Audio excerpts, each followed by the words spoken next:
Béni soit Dieu. Alléluia. Gloire à Dieu. Gloire à Dieu. Que Dieu soit béni. Mon âme te loue, mon âme t'adore, mon âme te dit merci. Merci Oh, à Dieu. merci pour ta présence. Merci de t'appartenir. Merci Seigneur. Gloire à Dieu. Merci à Dieu. Merci pour la présence de Dieu. Alléluia. Merci pour l'onction de Dieu ce soir. Béni soit Dieu. Merci à Dieu. Alors j'ai le privilège de vous dire un mot de la part du Seigneur, de partager un mot de la parole de Dieu. Je ne vais pas essayer de vous tenir longtemps. Je vais dire quelques mots que Dieu a mis sur mon cœur. Béni soit Dieu, parce que les cantiques ont été bons. Ils ont disposé nos cœurs, ouvre nos cœurs à pouvoir recevoir la parole de Dieu. Mais je suis convaincu dans mon cœur, je suis sûr et certain dans mon cœur que la réunion là, elle était déjà dans le plan de Dieu, elle était conduite par Dieu, elle était déjà marquée dans le plan de Dieu. Et je voulais vous dire que ce soir encore, le ciel est ouvert, alléluia. Ce qu'on a besoin ce soir, c'est pas des beaux mots, pas de beaux discours, pas besoin de bonnes paroles. Ce qu'on a besoin ce soir, c'est un mot de la part du Seigneur, alléluia. Vous savez que comme la parole de Dieu, comme la Bible est ouverte, eh ben c'est Dieu qui parle, alléluia. C'est pas un simple livre, c'est le livre de Dieu, c'est le miracle de Dieu. Allez, la parole vivante et permanente de Dieu, elle n'a pas pris une ride, elle ne vieillit pas, elle est toujours d'actualité. La Bible, la parole de Dieu, elle a traversé les siècles et elle a bouleversé les royaumes. Et encore, dans cette soirée, elle est encore là ce soir. Et si nous sommes réunis sur les regards du Seigneur, c'est parce que ce soir, il y a la parole de Dieu. Je voulais vous dire une chose, ce soir, il y a plus qu'un homme. Ce qui fait la valeur de la réunion, eh ben, c'est Jésus qui est présent ce soir. Et je voulais vous dire que ce soir, eh ben, je ne suis pas capable de vous apporter la parole de Dieu. Vous savez ce qu'on pourrait dire ou apporter à un homme, à un autre homme, à part des mots, à part des paroles. Ça resterait que des mots et que des paroles. Mais ce soir, je viens avec la parole de Dieu, alléluia. Et la parole de Dieu est celle qui était inspirée par le Saint-Esprit et qui est capable ce soir de répondre aux besoins des cœurs. Alléluia. Que Dieu en soit béni au nom du Seigneur. Je voudrais demander à Néné de se lever à sa place, serviteur de Dieu, et qu'il puisse le présenter de l'histoire devant le Seigneur. Dieu. Alors, je voudrais dans cette soirée attirer votre attention. Et puis je ne voudrais pas qu'on passe à côté ce soir. Je voudrais, pour la plupart de ceux qui sont réunis ce soir sur le chapiteau, ben je pense que dans mon cœur ils sont venus parce qu'ils désirent s'approcher de Dieu. Et je crois qu'on a compris, hein, nous sommes des gitans, on est des voyageurs, et on sait faire des bonnes affaires. Et je sais que pour la plupart d'entre nous, si on est réunis là, c'est parce que vous savez que Jésus est vivant. On ne prêche pas un Dieu qui est mort. On ne prêche pas un Dieu ou comme une statue qui a des yeux qui ne voient pas, une bouche qui ne parle pas, ou des mains qui ne bougent pas. On prêche un Jésus ressuscité, un Jésus qui est vivant et qui est parmi nous dans cette soirée. Alléluia. Et je crois que nous prêchons un Dieu illimité. Et bien souvent, on se trouve devant nos impossibilités. Pour chacun, parfois, on est là devant des situations terribles. Nous passons par des moments parfois difficiles. Et on ne sait plus où se tourner, on ne sait plus comment faire. Ben, je voudrais vous dire ce soir, il y a la solution à ton problème. Il y a la solution à ta situation ce soir. Toi qui es là, toi qui as l'habitude d'écouter la parole de Dieu, d'être en mission. Toi qui as passé à côté bien des fois, à côté de la bénédiction. Ce soir, ouvre ton cœur. Vous savez, la bénédiction, ce n'est pas un coup de baguette magique que ça se fait. Ce soir, si tu viens avec un cœur vrai, si tu viens avec un cœur sincère, si tu veux t'approcher de Dieu, parce que dans ton cœur il y a un besoin que le monde n'a pas pu satisfaire, que le monde n'a pas pu remplir, et je veux dire que ce soir, celui que je prêche, qui s'appelle Jésus, il est capable ce soir encore de bouleverser les vies. Jésus est capable de changer les vies. Est-ce que vous le croyez ce soir? Amen. Alléluia. Alors je voulais vous dire ce soir, un passage de la parole de Dieu, qui vous connaissez tous. et que vous avez certainement écouté plusieurs fois prêcher. Mais la Bible est un diamant à multiples facettes. La parole est vivante et chaque texte, chaque histoire, à chaque fois qu'elle est prêchée différemment parce qu'elle est l'œuvre du Saint-Esprit. Et la Bible va aux besoins des cœurs et aux situations ce soir. Et on va lire ce texte dans Matthieu chapitre 11 et verset 28. Il est dit ceci: venez à moi, écoutez les mots, c'est important, écoutez, venez à moi vous tous. Venez à moi vous tous qui êtes fatigués et chargés, et je vous donnerai du repos. Amen. Je vais vous dire que Jésus ne fait des distinctions de personne. Tu n'es pas exclu dans le plan de Dieu. Tu n'es pas mis à part, tu n'es pas rejeté, tu n'es pas oublié de Dieu. La Bible dit que Jésus va dire ces mots: venez à moi vous tous. C'est-à-dire que chacun d'entre nous ce soir est concerné par la parole de Dieu, par l'invitation que Jésus veut faire dans ta vie ce soir, personnellement. Jésus n'est pas celui qui t'a mis de côté, qui t'a oublié, mais au contraire. Si la parole de Dieu est prêchée de cette façon ce soir, et comme dans toutes les réunions, c'est parce que Jésus veut sauver tous les hommes. La Bible dit: car Dieu, c'est Jean 3,16, c'est le texte le plus connu de la Bible, et si on l'enlève de la Bible n'a plus la raison d'être.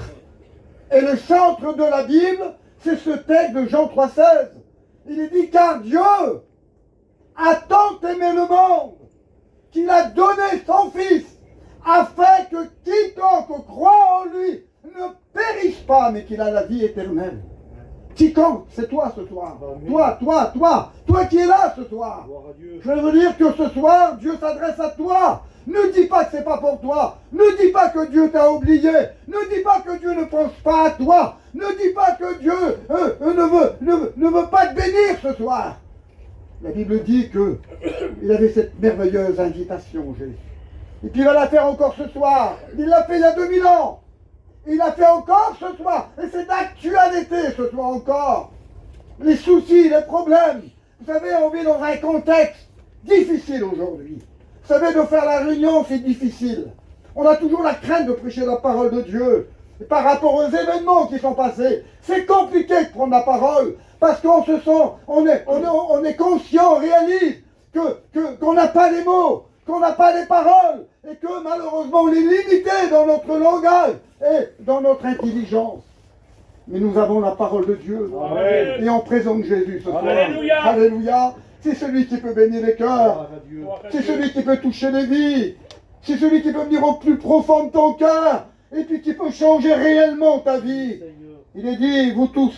Alors tu es concerné pour la parole de Dieu ce soir. Il y a ce petit mot que j'ai regardé vite fait, on va passer vite fait dessus, c'est venez. C'est une invitation que Jésus te fait ce soir. Venez, approche-toi de Jésus ce soir. Fais l'expérience. Fais cette expérience de la nouvelle naissance. Fais l'expérience ce soir de rencontrer Jésus. Fais cette réelle expérience de t'approcher, d'accepter Jésus dans ta vie.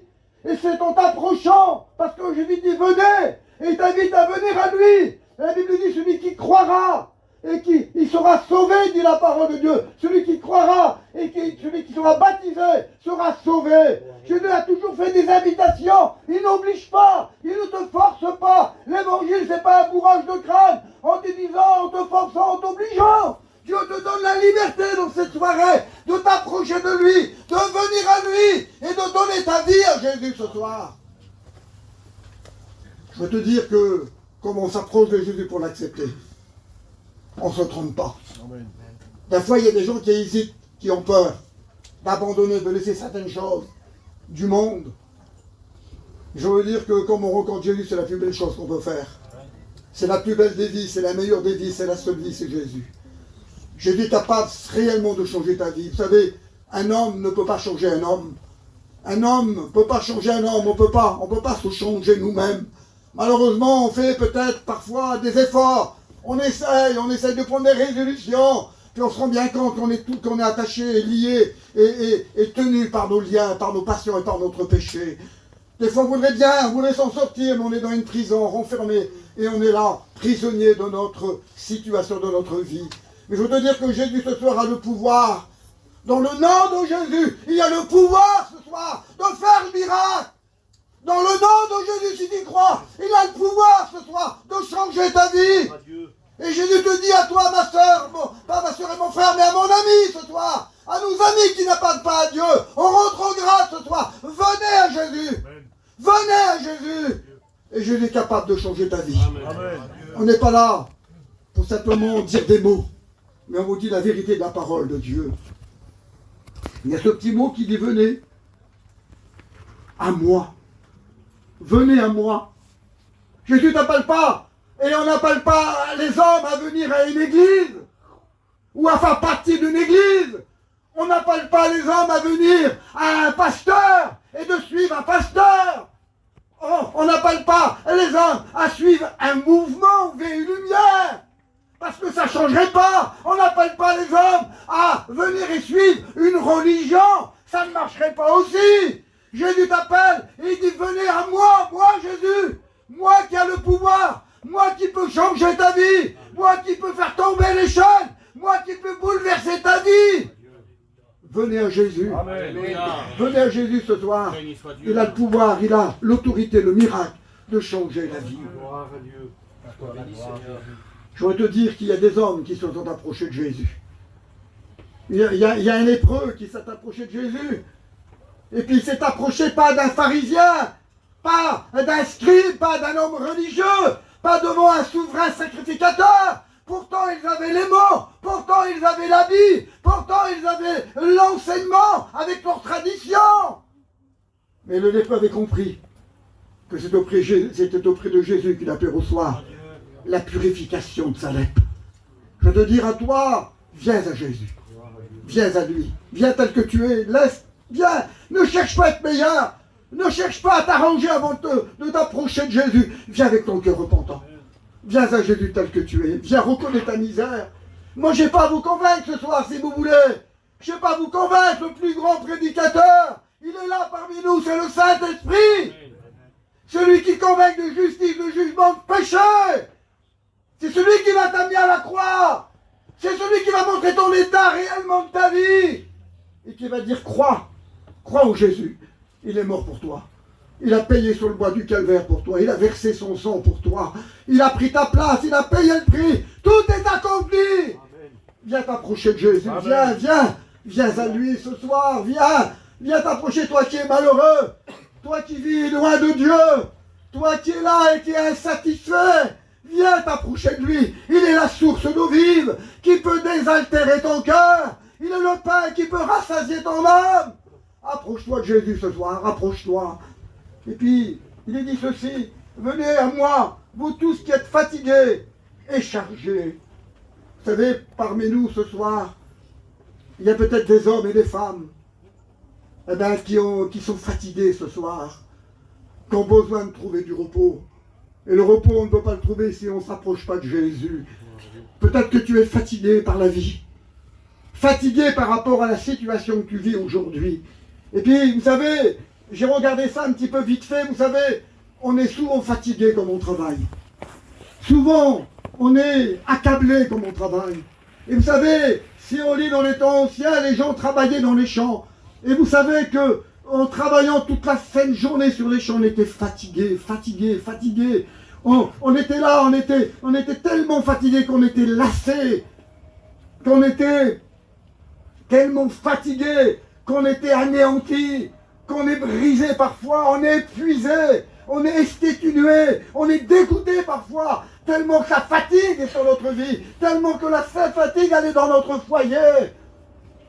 Et je ne vous parle pas d'une fatigue physique, mais d'une fatigue spirituelle. Il y a des gens qui ont voulu réussir dans la vie, et puis ils se sont donné les moyens, ils ont essayé d'aller réussir, gagner leur vie, d'avoir un nom, d'être quelqu'un. Et peut-être que tu es là et tu as cherché dans le monde. C'est vrai que le monde, il y a des paillettes, c'est de la poudre aux yeux. Celui qui gît sur le monde, c'est le diable. Il est le plus grand faiseur de passe-passe, c'est le plus grand des magiciens. Il essaye de nous illusionner, de nous tromper, de nous leurrer. Et combien de gens qui ont couru dans le monde pour toucher, pour goûter, pour acheter, pour bâtir, croyant réussir leur vie. On a vite fait le tour, hein. J'en suis sûr qu'il y a des amis ce soir qui ont couru, qui ont essayé de chercher, et que leur cœur n'a pas été satisfait. Le cœur est vide, le cœur est fatigué. On n'en peut plus de la vie qu'on mène aujourd'hui. Elle est difficile. Elle nous accable, on est là, on est malheureux. Le cœur, on ne peut le remplir. On essaye par toutes sortes de choses. On est capable d'aller dans les plus beaux des moyens, les plus beaux des mariages. On est capable de faire les plus belles destinations, les plus beaux des voyages. On est capable d'aller gagner de l'argent, s'acheter les plus belles des voitures, avoir un coffre-fort. Mais le cœur reste vide. Le cœur reste vide. Et on est là, fatigué de la vie. On ne dort pas la nuit. On ne trouve plus le sommeil. On n'a pas la paix. On n'a pas le bonheur qu'on voudrait avoir. On ne voudrait pas la satisfaction qu'on voudrait avoir à cause de la fatigue que tu as dans ta vie, dans ton foyer. Jamais le monde ne pourra remplir ton cœur. Jamais le monde ne pourra satisfaire ta vie. Jamais le monde t'apportera le bonheur. Vous avez vu le bonheur dans le monde? Il n'y a pas de bonheur. Il n'y a pas de paix. Pourquoi il n'y a pas de paix dans le monde? Pourquoi que la paix n'existe pas dans le monde? C'est parce qu'ils n'ont pas de paix. Comment vous voulez qu'ils apportent la paix? À celui qui ne possède pas la paix. Ils parlent de paix dans le monde. Et c'est des conflits, c'est des guerres, des soulèvements. Le monde n'est plus en paix, le monde a peur, le monde tremble. Le monde est dans l'inquiétude, le monde a peur. Mais il dit le Dieu de paix. Le Dieu de paix, alléluia. C'est pas le Dieu qui a la paix. C'est le Dieu de paix qui possède la paix. Et l'invitation de Jésus ce soir, c'est venez à moi, Amen, qui peut vous apporter la paix, la satisfaction dans un cœur parfois qui est fatigué. Tu es fatigué de la vie. On est fatigué de ce qu'on voit. On est fatigué de ce qu'on écoute. On est fatigué par rapport à ce qu'on reçoit dans le monde. Et je voulais vous dire une chose, il y a Jésus. Quel bonheur, alléluia. Wow. Quel bonheur de savoir ce soir qu'il y a quelqu'un par lequel on peut se tourner. Quel bonheur ce soir par celui qu'on peut se confier, qu'on peut aller, qu'on peut venir à lui. C'est vrai que le monde n'apporte pas le bonheur parce qu'il ne possède pas. Il y a des suicides, il y a des dépressions, il y a de l'angoisse. Il y a des gens qui se droguent et qui se mettent dans l'alcool parce qu'ils n'ont marre, ils n'en peuvent plus de la vie. Ils ne savent plus comment faire, ils sont tenus par des chaînes, par des liens, par des boulets. Ils ne savent plus comment faire, ils ne savent plus comment s'en sortir. Ils essaient toutes sortes de choses. Et leur état de leur vie empire. Et c'est toujours plus difficile, toujours plus dur. On s'aperçoit comme on se lève le matin, on est dégoûté, on est déprimé. On se lève le matin, on n'a plus de goût à la vie, on est là, on est malheureux. Il n'y a pas de but. Il n'y a pas d'avenir. Mais Dieu veut te donner un avenir ce soir. Amen. Dieu veut te donner une raison ce soir. C'est que tu l'acceptes dans ta vie. Comme ton sauveur personnel. Accepte-le, ouvre ton cœur. Ne reste plus dans ta position. Alléluia. Ne reste plus avec les pensées que le diable met dans ton cœur, qu'il alimente dans ton cœur, qui te fait voir des vérités. Il te montre la vérité. Il te dit regarde ton état, regarde ton foyer, regarde ta vie. Elle est ratée, c'est un échec, c'est une déception. Regarde l'état de ton foyer, regarde l'état du monde où tu es aujourd'hui. Il te montre les gens qui sont bien portants. Il te montre les gens qui ont réussi. Il te montre ta déception, il te montre ton état.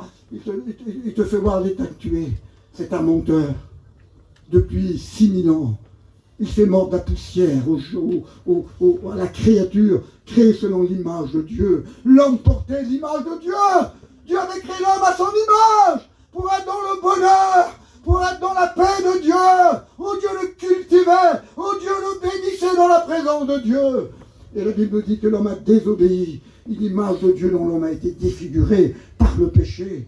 Je veux dire que le péché, c'est une révolte contre Dieu. Le péché nous sépare de Dieu. Le péché nous mène en enfer, nous emmène loin de Dieu. Je veux te dire que ce soir, là, il y a ce mot, viens, venez à moi, vous tous qui êtes fatigués. Parce que Jésus a la solution ce soir. Amen. La solution à ta vie. Ne te laisse plus leurrer. Ne te laisse plus avoir. Ne te laisse plus briser. Ne te laisse plus accabler par le diable.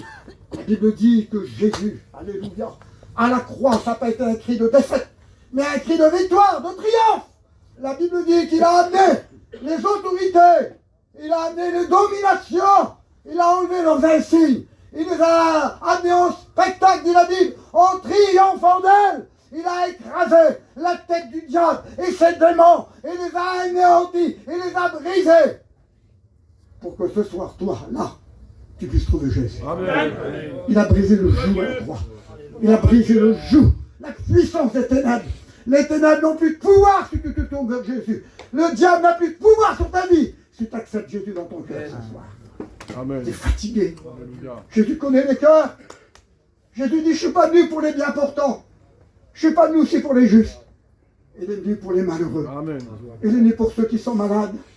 Il est venu pour ceux qui sont fatigués. Il a vu ce soir qu'il y a des hommes et des femmes fatigués ce soir de la vie et du monde. Le monde ne nous apportera jamais rien. Le monde va nous tromper, va nous leurrer. Le monde, c'est que des paillettes, que des lumières. Et derrière ces paillettes, derrière ces lumières, il y a la tristesse, il y a le suicide, il y a la dépression, il y a la haine, il y a le conflit, il y a les cris, il y a les cassures dans les foyers. Derrière tous ces facettes, l'homme projette une image qui ne vit pas. Il projette une apparence qui ne vit pas. Parfois, on a un grand sourire. On est là, on rigole, on essaie de faire nos affaires. Puis quand on rentre chez nous, on est brisé, on est fatigué.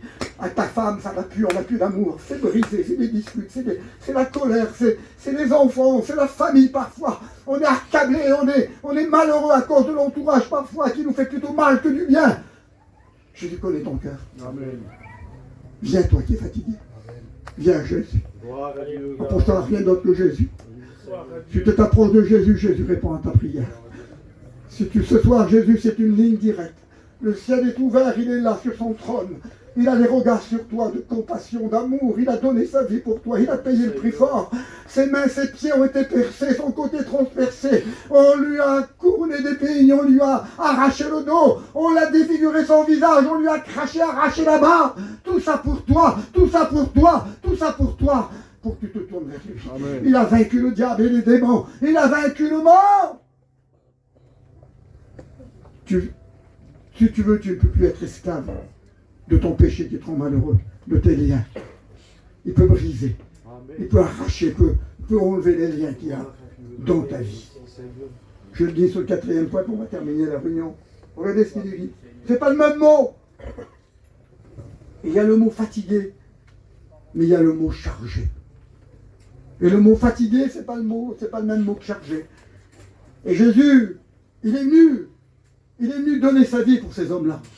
Il est venu donner sa vie pour les pécheurs.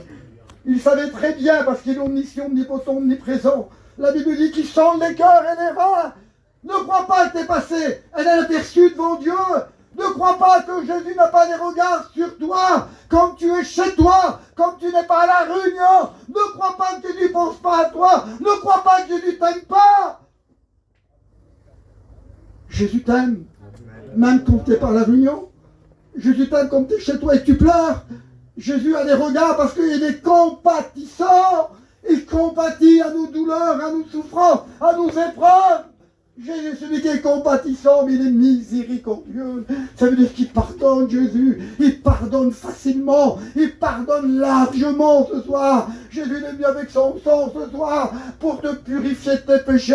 Si tu te tournes vers Jésus à la croix et que tu te repens de ton état de péché. Oui, Jésus t'aime ce soir. La Bible dit qu'il a mis un comble à son amour. Le mot comble, ça veut dire stop, ça y est, c'est fini. On ne peut plus aller plus loin. C'est-à-dire qu'il a tellement aimé, c'est incompréhensible. Il a comblé son amour, c'est incalculable. Mais Dieu t'aime. Dieu t'aime parce qu'il ne fait pas de distinction. Il a dit tous, vous tous, qui êtes fatigués. Et ce soir, il y en a des fatigués. Il y en a des déçus. Il y en a des hommes en colère. Il y en a des hommes qui n'en peuvent plus et qui sont là dans la dépression, l'angoisse, qui ne comprennent plus. C'est des pourquoi, c'est des comment, c'est de l'incompréhension. Regarde pas les pourquoi. Ne regarde pas les compréhensions, ne regarde pas les pensées que Dieu met dans ton cœur. Regarde à Jésus. Amen. Jésus, c'est la paix. Jésus, c'est le bonheur. Jésus, c'est la vie. Alléluia. Tourne-toi vers Jésus. Tourne-toi vers lui. Accepte-le de tout ton cœur ce soir. Et puis le but de la réunion ce soir, mes frères, c'est que les âmes se tournent vers Jésus. Amen. C'est que les regards reviennent dans la maison. Peut-être que tu as lâché la main de Dieu. Tu étais dans la maison de Dieu avec les valeurs de Dieu. Tu étais parti pour un peu de temps dans le monde, et puis le monde te tient. Tu as cru te libérer, tu as cru d'être libre, mais tu es attaché. Tu ne peux plus. Tu n'es plus capable. Mais ce soir, viens Jésus. Amen. Et Jésus va venir te renouveler, te bénir et t'encourager. J'ai dit le mot chargé là, mais c'est pas le mot fatigué. Fatigué, ça veut dire travailler. Il y a des gens qui ont tellement travaillé dans le monde spirituellement. Ils ont tellement travaillé, cherché, qu'ils se sont fatigués spirituellement. Regardez ce qu'il est dit dans Jérémie 12 au verset 13. J'allais l'oublier, je vais vous le dire si vous me donnez 5 minutes. Regardez. Jérémie dit, ils ont semé du froment, du blé. Parce que quand on sème, on veut récolter quelque chose. Quand on sème du blé, on veut récolter le fruit. Vous êtes bien d'accord avec moi? Et de semer, c'est fatigant. Il faut aller dans les champs. Il faut travailler la terre. Il faut semer le blé. C'est compliqué. On a de l'espérance. On veut espérer qu'à la fin de l'année, le blé qu'on a semé va nous remporter du fruit, quelque chose. Être satisfait. Et les gens du monde, c'est ça. Ils ont semé leur vie. Ils ont semé pour recevoir en retour. Ils ont semé, ils ont donné des coups de billets. Ils ont donné plein de choses pour recevoir un peu de paix, un peu de bonheur, de satisfaction, de trouver un bien-être, un confort. Et la Bible dit, ils ont semé du froment. Et ils ont moissonné, ils ont récolté. Ils ont moissonné, quoi? Des épines. C'est pas possible, Seigneur, c'est pas ça le monde. On donne tellement notre vie, c'est tellement important le monde. On donne notre vie. On consacre notre vie du monde. Puis en fin de compte, on récolte des épines. Tu regardez ce qu'il est dit. Et ils se sont fatigués sans profit. Il n'y a pas eu de profit, mon bon bébé. Ils ont été dans le monde, ils ont donné tout ce qu'ils avaient, réussi de tout ce que vous voulez, et en retour, ils ont récolté des épines. Vous savez ce que c'est des épines? Mettez votre main dans un buisson d'épines. Vous allez voir comment il va sentir votre main. Les épines, ça fait mal. Les épines, ça rentre dans notre peau et ça peut nous donner des infections. C'est mauvais, les épines. Puis les épines, c'est un peu le symbole de la malédiction que Dieu a maudit la terre à cause du péché. Parce que le péché a été maudit par la terre a été maudite. À ce moment-là, la terre qui a porté des épines à cause de la désobéissance d'Adam. Et puis là, regardez, j'ai mis ce mot chargé. Le mot chargé veut dire porter un fardeau. C'est porter une charge d'être chargé. Eh bien peut-être spirituellement, il y a peut-être une personne ce soir qui est chargée d'un fardeau. Je veux te dire qu'il y a 6000 ans que le diable met des fardeaux sur le dos des hommes, ou que les hommes sont morts de la poussière, ils portent la culpabilité de leur péché. Mais ce soir, Jésus voudrait enlever le fardeau qu'il y a dans ta vie. Cette charge. C'est compliqué de porter un fardeau. C'est terrible d'avoir ce fardeau qui pèse sur notre épaule, qui est là et qui est lourd. C'est lourd dans ta vie, c'est lourd dans ton foyer, c'est lourd dans ta vie personnelle. Quelle est cette charge? Quel est le fardeau que tu portes? Parce que c'est pas des fois le fardeau de la souffrance ce soir. Vous savez que la souffrance c'est un fardeau. C'est quelque chose de lourd qu'on pèse sur nos épaules. La souffrance, l'épreuve, c'est quelque chose de difficile, c'est quelque chose de lourd. Je veux te dire que ce soir, vous voudrais te libérer de ton fardeau. Je crois que Jésus ce soir peut changer ta vie. Il peut te libérer. Il peut te rendre libre. Il faut ce soir que tu te tournes vers Jésus, vers lui seul. Pas devant un homme pour faire plaisir à un pasteur. Pas sur le moment d'une émotion. Pas sur le moment d'un frisson. Mais sur le moment où la parole de Dieu touche ton cœur. Sur le moment de l'onction où le Saint-Esprit te fait comprendre qu'il y a bien trop longtemps que tu es fatigué, échangé, et que ce soir, tu as besoin de repos. Veux-tu accepter le repos de Dieu ce soir? Dieu veut mettre la paix dans ton cœur. Toi qui ne dors pas, toi qui es malheureux, toi qui souffres, toi qui es dans l'épreuve, toi qui pleures parfois le soir par rapport à ta vie, à ta situation. Le diable te dit, tu t'en sortiras pas, tu t'en sortiras pas. Mais du haut du ciel, Il y a une main qui est tendue, une main qui a été percée à la croix pour toi. Il veut tendre cette main faible que tu as et il veut te sortir ce soir de ta vie que tu as. De ta vie que tu as. On baisse les francs quelques minutes, s'il vous plaît. Et on recherche la présence du Seigneur.